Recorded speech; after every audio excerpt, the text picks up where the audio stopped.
খুলতে যাচ্ছে বাংলাদেশের সৌভাগ্য, আসতে যাচ্ছে হচ্ছে সুদিন।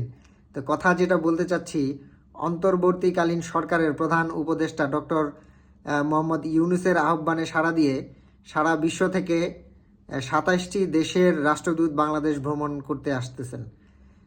এবং তারা ভ্রমণ করার মূল উদ্দেশ্যই হচ্ছে ডক্টর মোহাম্মদ ইউনূসের সাথে বৈঠক করা।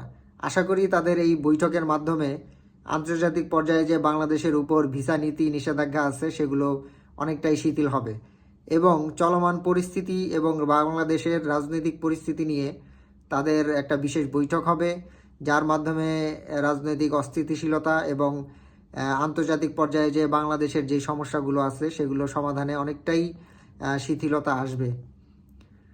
তো তাদের এই বৈঠকের মধ্য দিয়ে আমরা অনেকটাই আশা করি যে আমরা বহির্বিশ্বে ব্যবসা বাণিজ্য অনেকভাবেই চালু করতে পারবো এবং আমাদের দেশের যে জনশক্তি রপ্তানি এটা আরও সুদৃঢ় করতে পারবো।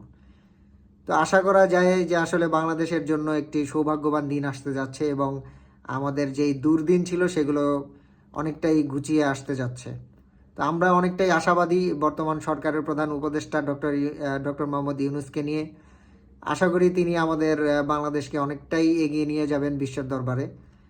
তো দেখা যাক তাদের এই বৈঠকের মধ্যে আসলে কতটুকু হয়। আর এই বৈঠকটি হচ্ছে চলতি সপ্তাহের মধ্যেই হবে আশা করা যায়। ডক্টর মোহাম্মদ ইউনূসের ভাষ্য অনুযায়ী যে এই বৈঠকটি হয়তো এই চলতি সপ্তাহের মধ্যেই অল্প কিছুদিনের মধ্যেই সম্পন্ন হয়ে যাবে। অনেকটাই আশাবাদী আমরা তাদের এই বৈঠকটা নিয়ে।